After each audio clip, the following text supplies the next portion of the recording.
Welcome to today's episode, which is another special episode as I take a break from the podcast to have a very special holiday myself. So, last week I shared a conversation with Louise Digby on the Thriving Metabolism podcast, all about dieting and the mindset around diet and food and how the relationship we form with food at an early age can really affect our ongoing relationship with food as adults. So if you haven't already listened to that, take a listen. Today's episode is myself as a guest with Dr. Kim Foster. And I've known Kim now for quite some time. I was a student in her Wellness Coach Academy program. It's where I certified as a health coach. Kim is an MD, which is the equivalent of a GP here in the UK. Kim decided to leave the health service because she really wanted to help people to know why it's so important to take a proactive approach to health. And she formed her business to help other women become certified as health and wellness coaches like I did, and also to build their business. So she helps them with everything around forming your strategy and creating a thriving, successful business. I also do some work with Kim in her program. I support the other students in there to build their business, which is something I absolutely love doing. I'm really passionate about all things strategy and process. So I take everything that I learned through her program and informing my business to help other women successfully run a health and wellness coaching business.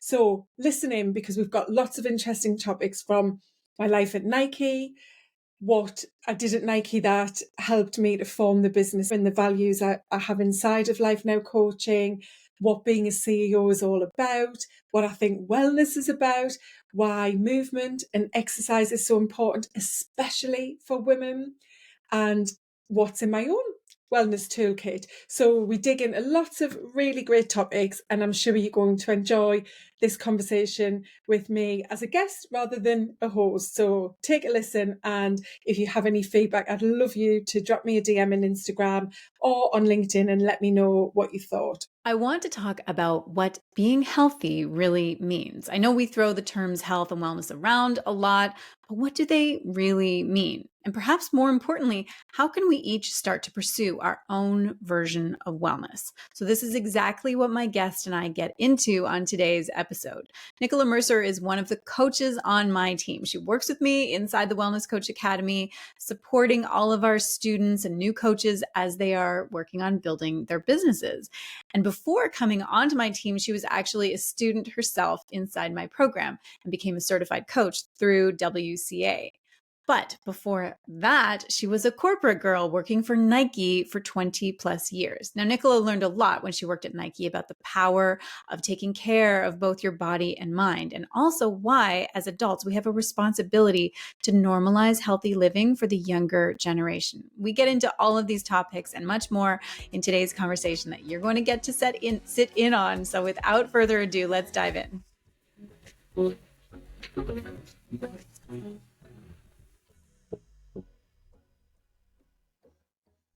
Well, hey, Nicola, welcome to the show. Hi, Kim. It's so great to be here. Yeah, I am so excited to have you here. You know, we've known each other for a while now, like first when you were a student of mine inside the Wellness Coach Academy. And then, of course, when I brought you inside onto the team. And now you're working in WCA supporting the students in there, which is so amazing. But I am so happy to finally have you here so we can have this conversation. Yeah, I'm really looking forward to it. And it's a bit of a dream because I discovered you through your podcast. So to be here, sitting chatting with you on the podcast feels slightly surreal. That is so funny. I had forgotten about that. That's so true. So I love it. Full circle podcast journey. That's very cool. Okay, awesome. So I would just love for you to let's just start by giving our audience a bit of context. Just go ahead and introduce yourself. Just give us a little bit of backstory. Like, what was it that brought you to the work that you're doing today, and what are you doing today? Yeah, so I'm Nicola Mercer, and as you can hear from the accent, I'm based here in the UK. I'm in the northeast, just outside of a city called Newcastle, and I've been in the health and wellness sector as a coach for around 17 months now. I set up my business Life Now Coaching after being made redundant from Nike. So I worked for Nike for 20 years. I was in the corporate world for 23 years. So this was quite a shift for me. And that's, a bit of the story I'll come on to. But I founded Life Now Coaching to work with other female entrepreneurs and women in corporate who feel really stuck and overwhelmed and just caught in that spin cycle of life where they really do want to feel better and they know they should take better care of themselves, but life is just so busy that there's just never the time to press pause and make any of the changes they really want to make. Because I know through my journey, how much better you do feel when you do put those healthy habits into place. So I'm really passionate about helping women to feel better, to up-level their lives. And I really focus on helping people to feel healthy, happy and strong. That's kind of the thing that I go for, because I believe that when you feel strong in body and mind, then you can really live that fulfilled, abundant, wealthy lifestyle. And wealthy doesn't have to mean financial and, money. It's whatever it means to you that makes you feel happy and successful. So yeah, the backstory is that I'd worked at Nike for 20 years, and through COVID, like many people, there were lots of changes in the business, and Nike went through quite a big restructure, which meant that my job was no longer there. The company made lots of changes and it all happened really quickly.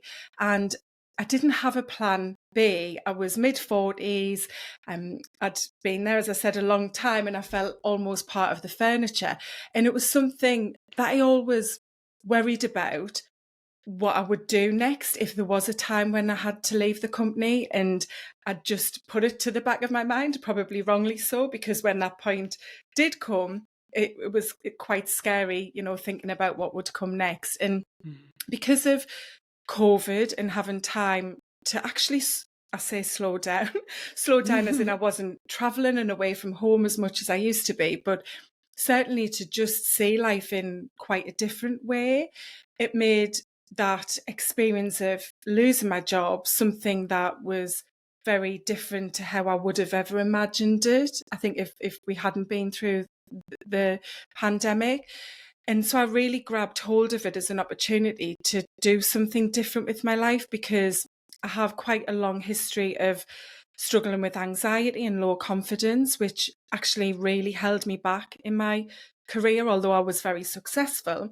And I'd gone through, quite a few different positions and progressed, I'd say, at a steady pace. I didn't grow in the way that I probably could have at Nike. It was a very big organization. There were lots of opportunities there, but I'd held myself back because of how I felt. And I'd struggled and hidden the mental health issues that I had from the people I worked with. And when I'd also gone through some physical challenges, and I'd lost my mum quite suddenly in 2019, going then into the pandemic, all of these things were kind of bubbling away under the surface, making me think, this isn't where I'm meant to be.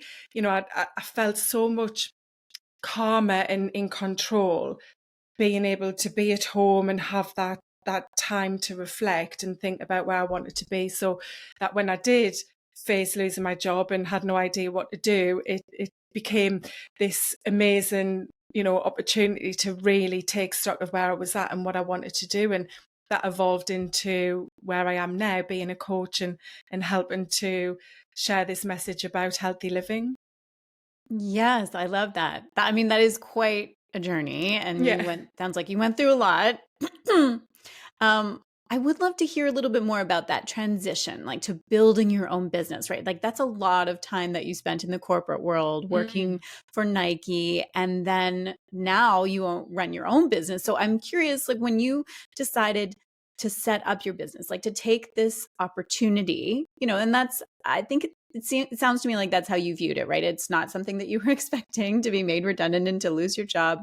But it sounds like you started to view it as an opportunity to actually, well, let's recalibrate and let's see, okay, what do I actually want for my career? So when you decided to set up your business, then what were some of the things that you had learned from your corporate career, all those years working at Nike, that you brought with you into your business?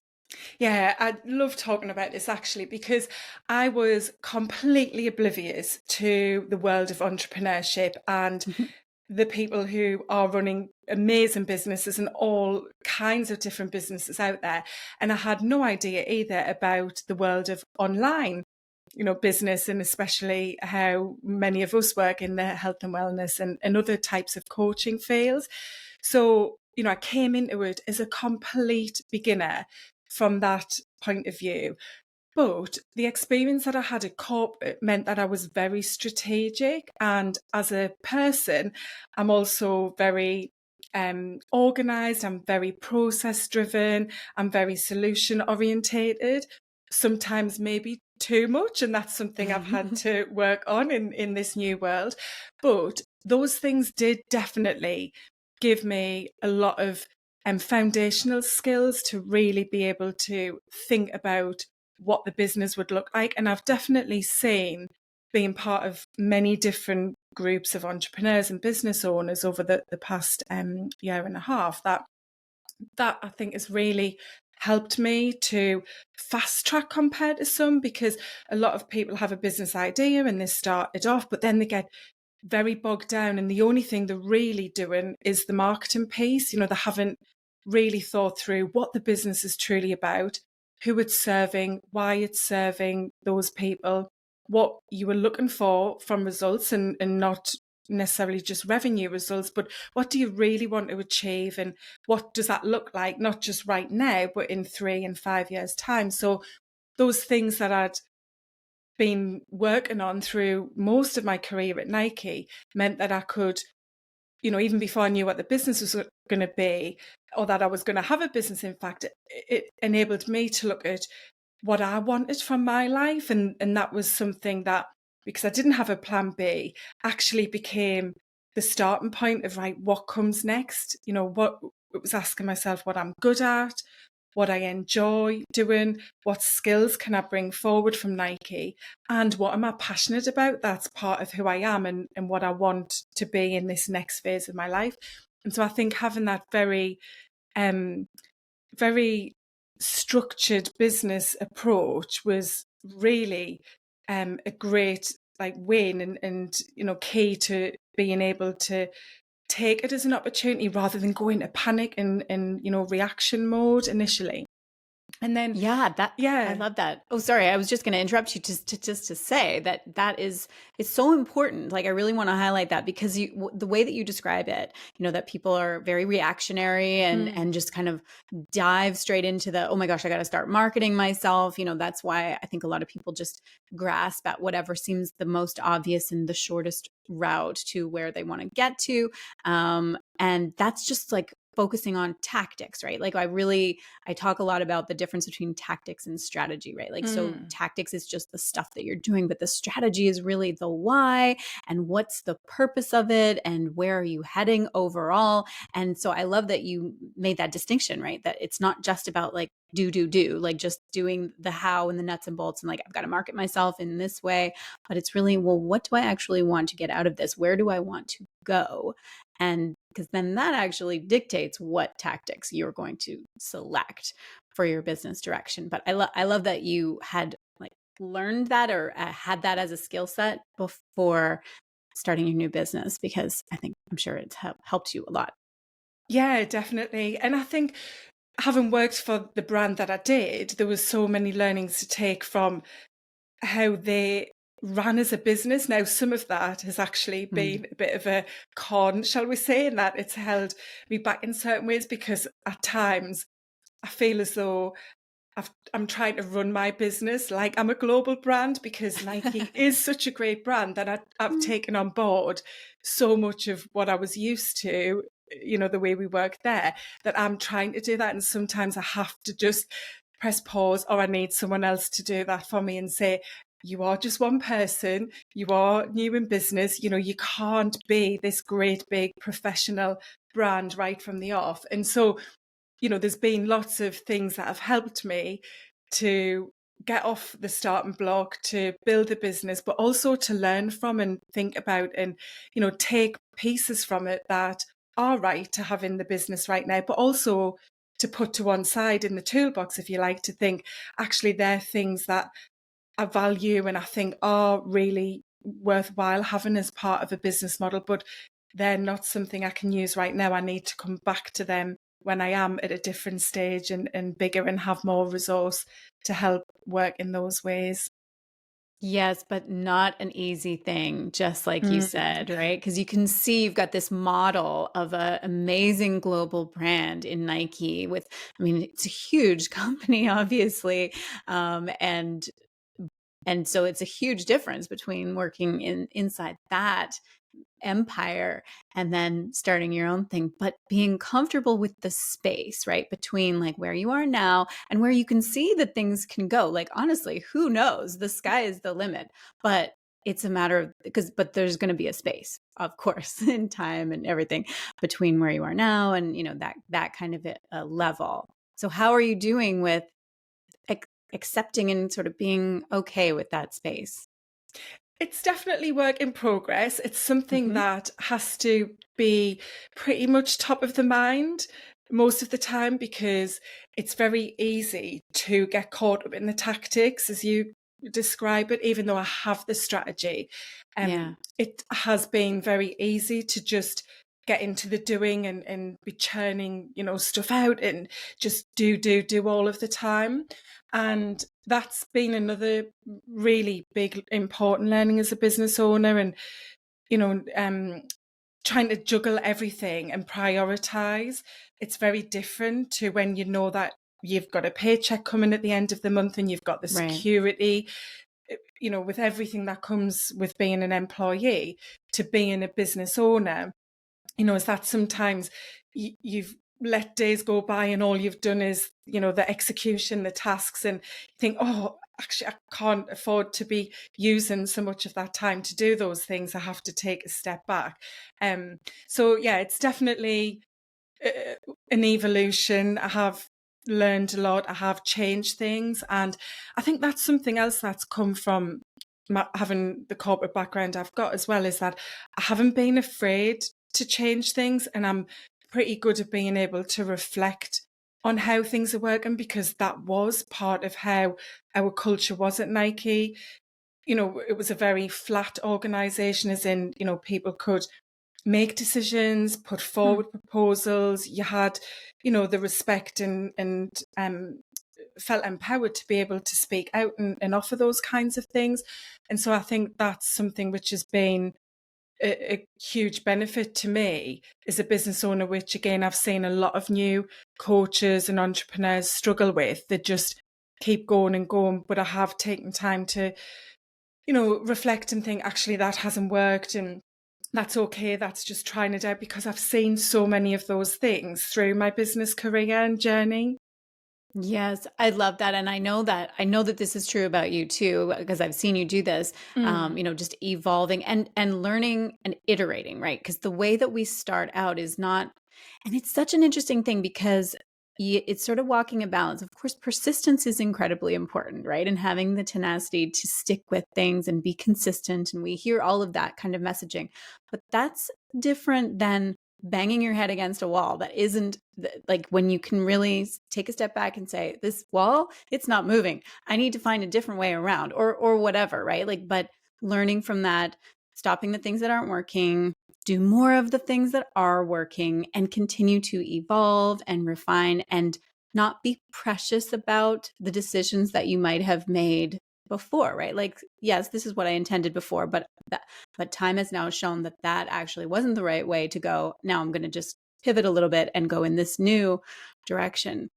It's a really tough thing to do, though, especially when you are the CEO and the people doing the execution of all the things, right? Like, because the CEO has the benefit of being able to see everything from a clear sort of vision perspective, and then the workers are doing the things, like they're actually executing on all of this stuff. But when you're a solopreneur, you are all of those roles, and it's so hard to think, okay, I've got to step back and look at the big picture vision. But but you have to pull yourself out of the weeds of all the doing, which is exactly what you just said. Is like a day goes by and all I've done is just tasks, like to-do tasks.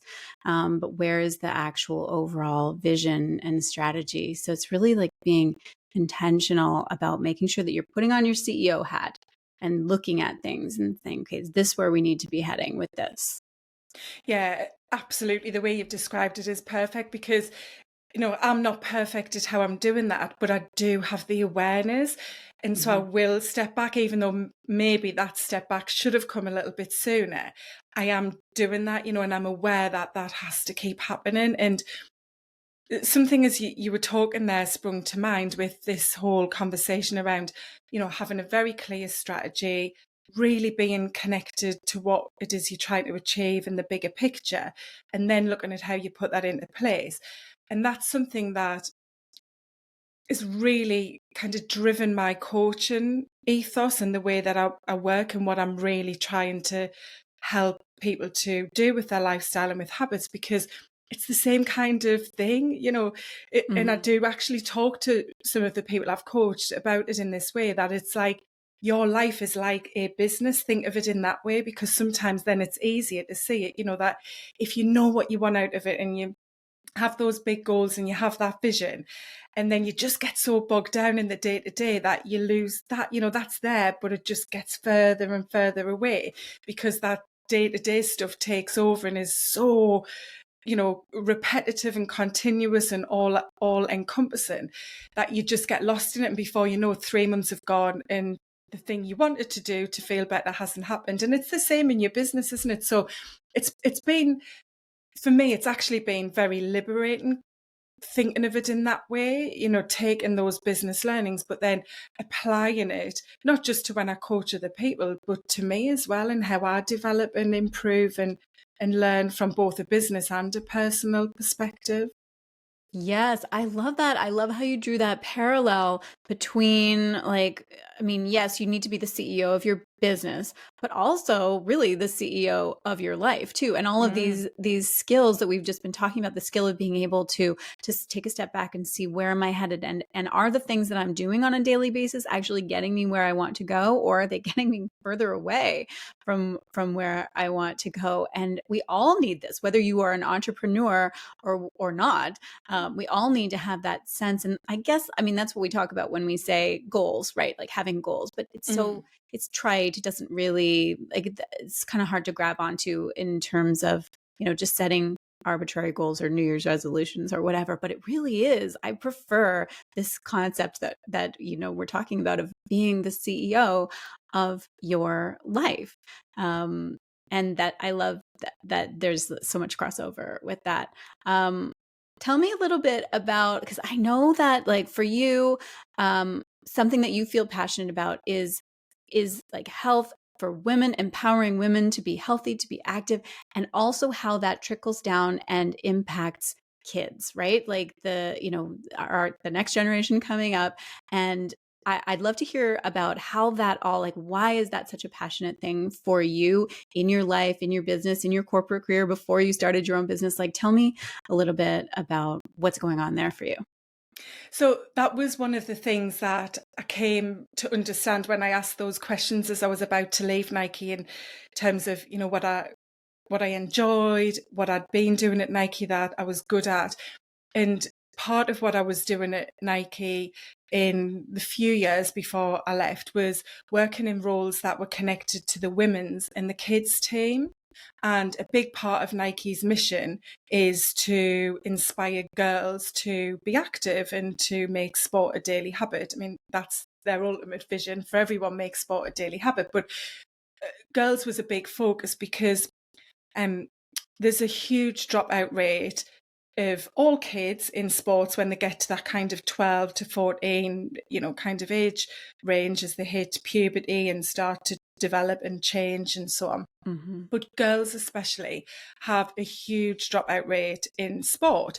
And when I say sport, it isn't just, the things we think of, like soccer or football or Team hockey. sports. Yeah, Yeah. those kind of things. It's activity.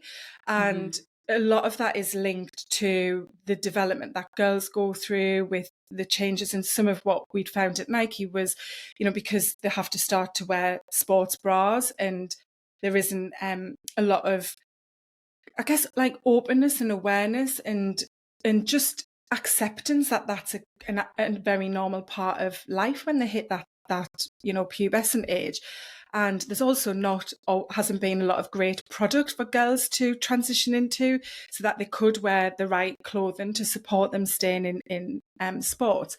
So I was really passionate about the work I had been doing there. I'd done a project on plus size women in sport, and really diving into kind of the mindset around women who were seen as plus size, and whether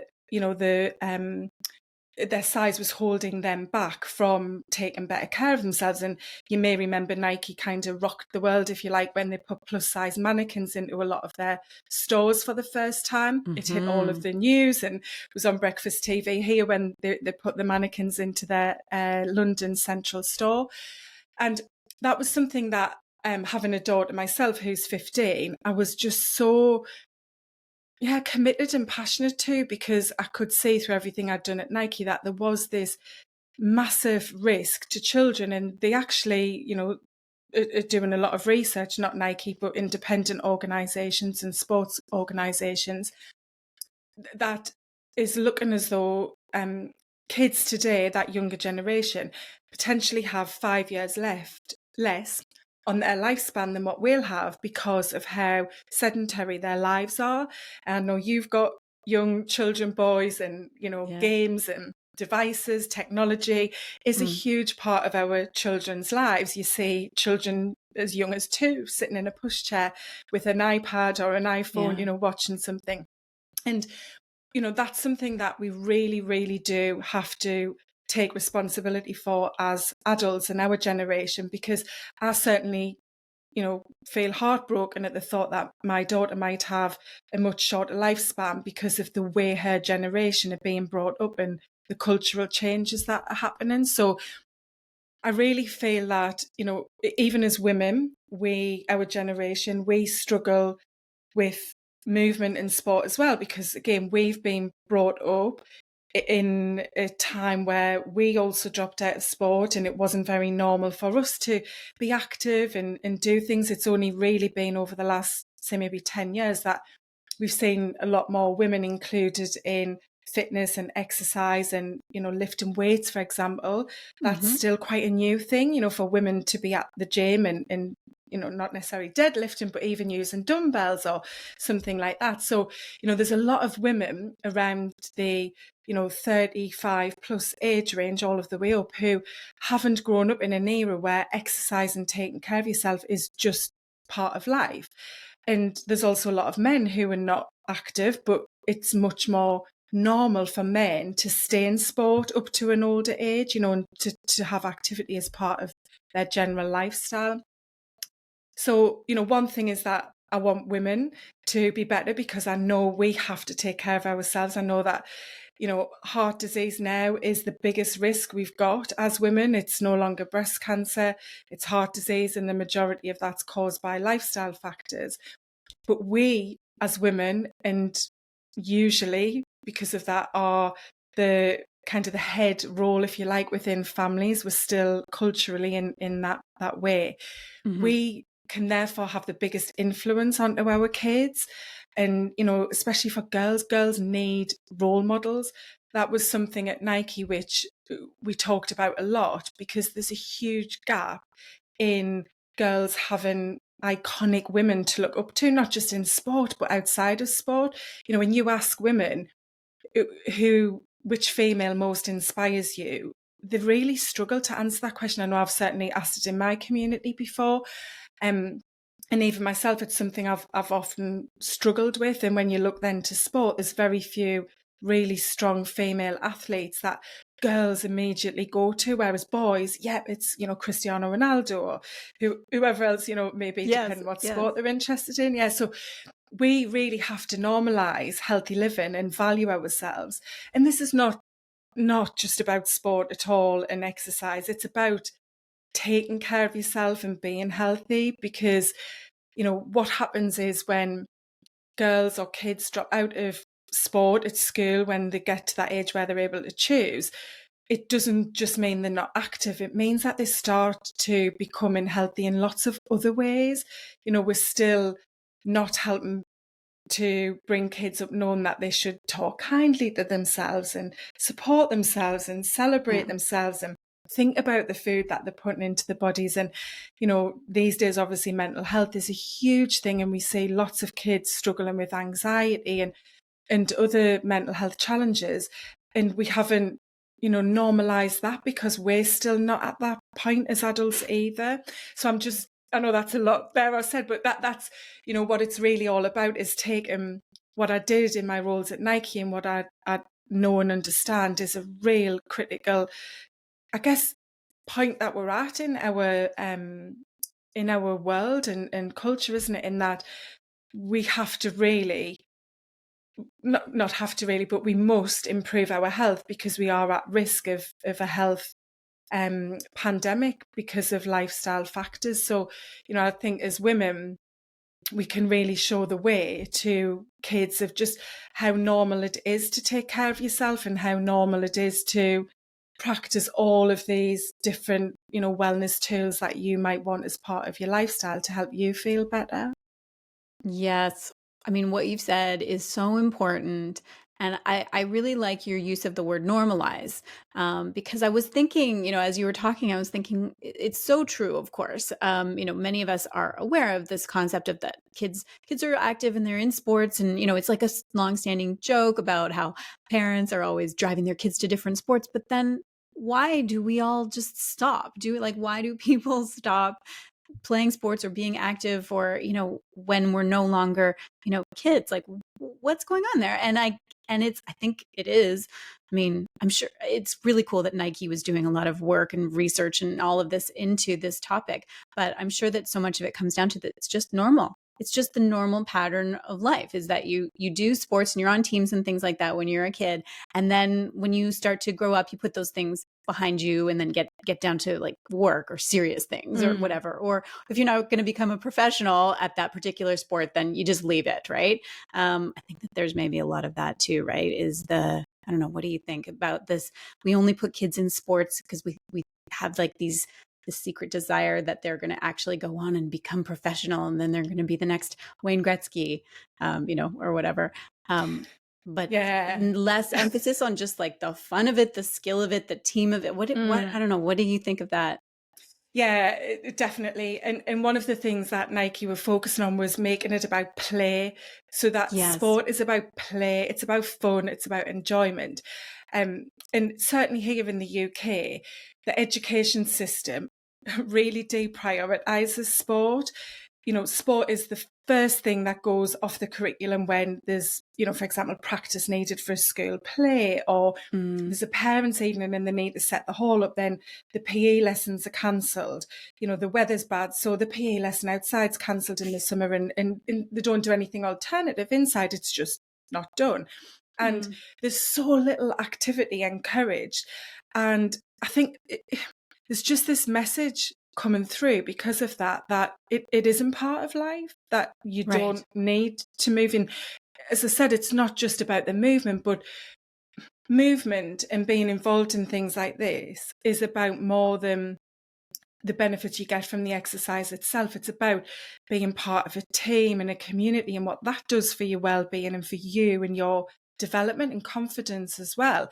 And it's also about, when you do feel good, then you want to make better choices in terms of what you eat, and you can manage stress better, you can build your resilience and overcome obstacles. I mean, there's so much we know about people who are really top performers in sports and the way that they're able to overcome and deal with resilience, and some of them go on when they finish their sport to be these inspirational speakers and work on things like that, because it's not just about being a performer and managing the challenges you have in the sport that you're actually performing in, but it's about the whole mental side that comes with that as well, and the strength you get from that.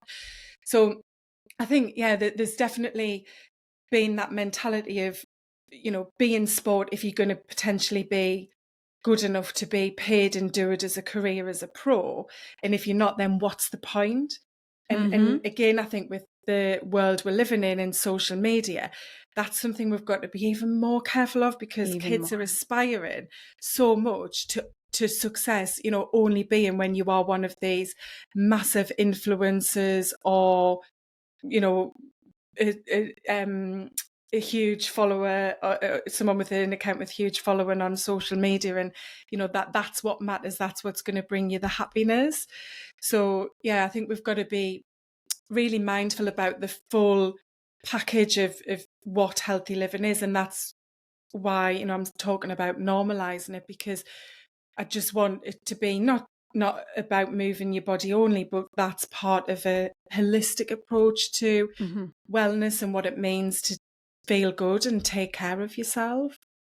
Yeah, exactly. And breaking down all of those barriers that you touched on, like either body image or confidence issues, or even just logistic, practical things. Like you said, for girls, they need a sports bra, but how do they know what, and who do they talk to about that? And what is available for them? And just like, there's so many potential things that if we can remove more of those barriers, normalize that being active and moving your body on a daily basis is just a normal part and important part of life, not sort of like a side note or something maybe you can do if you've got time, but if you're too busy, then don't stress about it. And if you're not going to be a pro, then don't bother. Like, it's not that important either. And, like, there's just so many, just non-helpful messages that are out there in our cultural fabric right now. So I love that you are working hard to reverse so much of that, and to really, and I love that you're focusing on women, because recognizing that women are, currently there's so much potential for us to be role models for our kids, role models for other younger girls coming up. Like, there's just so, not just to improve our own well-being, but to be role models for the next generation. So I love that you are working on all of that stuff. It's so great. Yeah, and I absolutely love the message that I'm trying to get out there, and as you say, working very hard too, because I feel like, it is time for change. So many women think that being healthy is about being a certain number on the scales. Yes. I'm past mid-40s now, and a lot of my friends are so focused on that equaling being healthy and being happy. That's the key thing. They think, I'll lose those pounds and then I'm going to be happy. But we know that, people can lose weight, and this is why many people then put weight back on, because they haven't actually changed anything, and they haven't changed the things that are what are going to make them feel healthy and happy.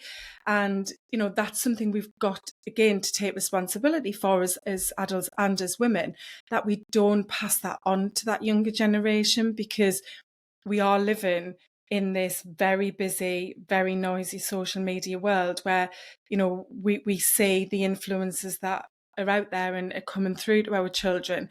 And so we've got to make sure that it's the right things that are being put in front of them. And as you say, that ripple effect we can have as women onto other women as well, and the ripple effects that creates.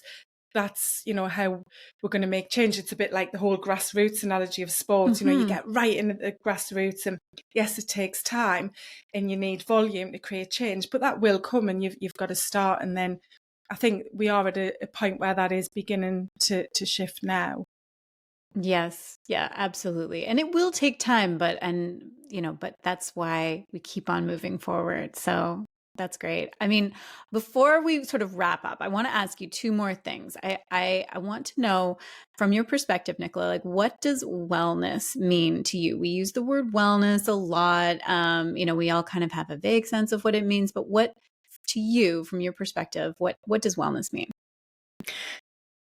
I think it means valuing yourself and knowing your worth and feeling accepting of that, because, people may be watching or listening to this and thinking, oh yeah, she's talking about being the CEO of her business and she can be the CEO of her life as well. And, why it's important to take care of yourself. But for many, many years, I was not this person that I am today. I grappled with many health challenges, and it has been a long journey, and that's part of why I'm doing what I'm doing, because I learned so much trying to fix myself through all of those years. And I realized after many unhappy years and lots of different struggles that acceptance is key.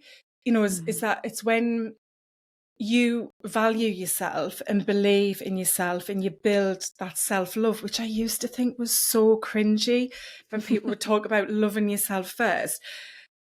But I know now that that's really what it's about, because I think that's where it starts and ends, if you like. There's kind of this circle around it then that is whatever you want it to be for you based on what you need. And I talk about quite maybe a strange analogy when people think about health and wellness, but that it's like a box of chocolates. You pick your favorites. If you have, I'm sure you've had a lovely box of chocolates gifted before, and you go straight for the favorite ones and you have those, and you look at the content list of chocolates and you pick the next ones, and there'll always be some that stay there for maybe a few days or even a few weeks, and then you go, oh yeah, I think I'll have that one now. It's exactly the same approach with wellness. You pick the things that are going to give you the biggest return on value right now. So that's going to change, that's going to evolve in time. So wellness isn't fixed. It's not you have to exercise, you have to eat certain food, you have to have 8 hours sleep a night. Yes, there's foundations that help you to feel healthy and to minimize your risk of illness and disease, and because of that you're going to hopefully feel pretty well and give yourself a better chance of feeling happy. But I think it's about finding what you need and giving yourself just those maybe few small things that you haven't been focusing on that really shift you and really up level the way you feel about yourself, and in turn that makes you want to take better care of yourself, and you're accepting that you're not perfect. It's not about doing everything you think you have to do to be healthy and well, and that if you don't do those things, then what's the point, because it's not going to matter. So yeah, acceptance is probably the key word that I would use there. Yes, I love that. I completely agree with you, and I really love the box of chocolates analogy that you used. It's perfect, really. It does. And there's also room in a healthy lifestyle for chocolate too. So 100%. I'm on board with all of that. I'm curious, what are some things that you yourself, what do you do to support your own health, like that physical, mental, emotional, health and well-being? I'd love to give our audience just some ideas. And this is, of course, whether they're entrepreneurs or not, like just some things that you do, that you prioritize that make your life better. Like, what are your chocolates that you go for immediately? Yeah. So exercise is definitely the thing for me, because I'd struggled, as I said, with anxiety for many years. Exercise was something that was never a part of who I was. I hated exercise and any kind of sports at school. So when I started to work for Nike, it was quite ironic, because I felt as though I didn't fit the Nike employee model whatsoever. And we had a gym on site at the office, and I used to go to the gym and we had classes, and this was 22 years ago. And I went really as a sticky plaster to fix the damage I was doing on a weekend, if you like. So although I exercised for many years, I didn't really get any benefit from it. And then around 8 years ago, I had a complete switch in the way I approached my health and really fell in love with exercise. And it became just, I guess, the crux of who I am and what I need to feel strong. And, I'm not the fittest person. I don't lift the heaviest weight, but I do move my body every day. And movement is one of the 5 pillars I have in my wellness framework. And I talk about movement rather than exercise, because for everyone, it doesn't have to be a workout session, a gym session, an exercise in the way you think. But just moving your body is so empowering in so many ways, in terms of respecting yourself, feeling healthy. For me, it really does help to relieve stress, and that, I know not everyone likes it for this, but for me, it is that kind of mindfulness space. It gets me really present. And so for me, it's been, a big answer to what I was trying to find a fix for all of those years. So yeah, absolutely love movement. And that's why when I left Nike, I also qualified as a personal trainer, just because I thought, right, I'm going to do it. I'm going to, Yeah. understand more about this and be able to help clients if that's what they're struggling with. I love getting outside for walks as well. So that's part of the movement, especially on a morning. I love to get out. Listening to podcasts is a huge one for me. I really do enjoy that. I find it just really invigorates me and gives me like inspiration and ideas and passion. Yeah. I drink a lot of water. I always have done. And I enjoy every morning I have a hot water with a full lemon squeezed into it. And that's something I've done for probably well over 20 years. And Hmm. I find that that's just great for my skin. It's like the outside as well as the inside. Right. So I love doing that. And something I've been working on to improve, and again, like we said, wellness isn't about perfection. It's about you trying things and doing what works for you. But I'm really working on improving my morning routine. So that outside walk is a key one, even if Mhm. it's only 10 minutes. And I talk about having this triple M morning kind of framework that I like to use, with having mindset and mindfulness in there. And the mindset I pretty much get from the podcast, it starts me up when I'm on the walk, Yeah. gets my brain into gear and so on. But the mindfulness has always been the challenge for me in terms of, just helping to de-stress. And so I'm really trying to practice some breath work, and I'm trying different things because I've not found a type of meditation that I really like. Mhm. I've recently tried a little bit of yoga, and that was interesting. I really like that. That's a very different type of movement for me, and something I want to try and add into my kind of habits and workout routine. So I think, yeah, the mindfulness is one that I really want to bring more into my wellness toolkit. Nice. I love that. I mean, so many good ideas in there for sure. I am really curious though about when you were talking about the shift that you made from being somebody who did not have an identity as an athlete or somebody who Mhm. exercised, like you weren't interested in that, and then it shifted and now movement and activity is something that you prioritize and makes you feel really good. So what was that turning point there? Like was there something that happened, or how did you change that piece, or what caused that to happen? Yeah, so if anybody I know is listening to this, they're going to chuckle when they hear me say this, but it was the body coach, Joe Wicks, who you might have heard of.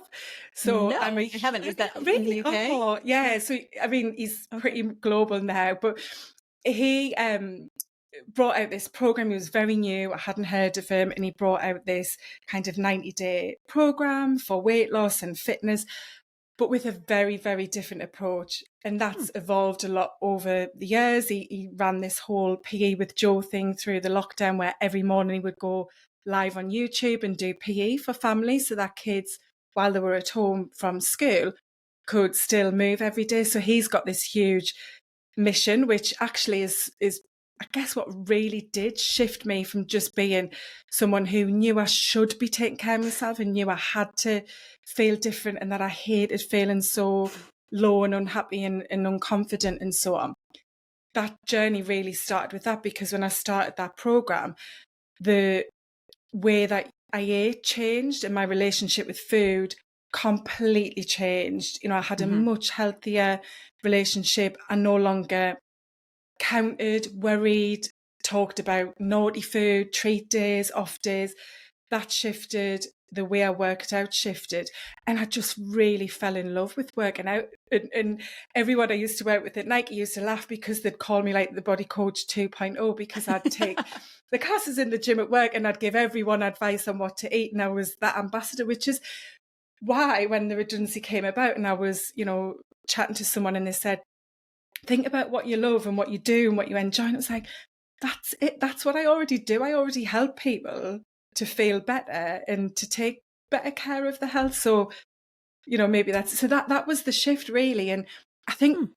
what I would say, if anyone's struggling with that, is a lot of people exercise because they think they have to Right. and they don't enjoy it. They're just going through the motion. And that's what you've got to try and find a way to change, is that it's not because you have to do it, it's because you want to do it. And again, I think it comes back to that value in yourself and liking yourself and going, I'm going to do this because I know I'm going to feel better from it. Yes, that is so good. And I mean, it's just so interesting, I find, because what you said, you used to be aware that you should be exercising. And I Mm-hmm. think that that probably is true for, I mean, unless you're living under a rock, I'm sure most people know that it's important to exercise. But then the gap between, we all know this, but so few of us, the stats are so bad on how many of us actually do have what would be considered an active lifestyle or moving and exercising regularly. And so I'm finding myself particularly fascinated by what is it that happens that either to stop people from like adopting that identity and making that shift and just starting moving for fun, and what is it that makes some people say, like you, have that kind of epiphany and be like, no, actually I'm going to give this a try. So it Mm-hmm. sounds like for you it was a different, like a new role model or a mentor, somebody who just presented it in a different way. It was different than what you'd heard or seen before. It seemed more fun or more approachable or accessible or something, and that broke down that barrier and just allowed you to get into it. Because from there, of course, like you were describing, the snowball effect, right? Then it starts to be internally rewarding because it feels good, and Yeah. things, other parts of your life start to get easier and more fun too. Like you start to actually enjoy paying attention to what you're eating and all of that. It definitely a snowball effect, but it's like, what's that gateway? Like what is it that gets people to onto that other side? And I think Mm. it's just so important to explore that. Yeah, I personally think, and this is what I use in my coaching, is that it's about knowing why you want to do it, and not Mm-hmm. because a lot of people, for example, at the start of this year, would have set out with a goal to lose weight or to get fit, and they go all in. Maybe they joined a gym and they go to the gym 4 or 5 times a week, but then by the end of January, maybe once or twice a week, It suddenly the fizzles. Yeah. machines are all empty when you get to the gym, because they've gone in with this like all or nothing mentality. It's like, well, I have Right. to be fit. Whereas, I know you've read and like Atomic Habits, the book Yeah. by James Clear.